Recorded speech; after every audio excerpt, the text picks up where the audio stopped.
खबर शामिल करते हैं मीरपुर माथलियों से। गुज़श्ता रोज थाना 20 सेक्शन की हदूद में डाकुओं के साथ पुलिस मुकाबला में शहीद होने वाले पुलिस एहलकार गुलाम मुस्तफ़ा मेमन के कत्ल में मुलव्वस डाकुओं की गिरफ्तारी के लिए SSP गोटकी जनाब अजहर खान साहब की सरबराही में गोटकी कच्चा के इलाके में डाकुओं के खिलाफ टारगेट ऑपरेशन जारी है।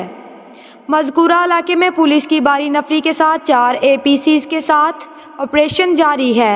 दौरान ऑपरेशन पुलिस के साथ फायरिंग के तबादले में डाकू अली हसन जिगरानी और वहाब उर्फ कादर जिगरानी जख्मी हो गए हैं। गोटकी के कच्चा में डाकुओं के कई ठिकानों को मसमार और नजर आतिश कर दिया गया। मजीद ये कि डाकुओं की गिरफ्तारी तक डाकुओं के खिलाफ ऑपरेशन जारी रहेगा। SSP गोटकी अजहर खान।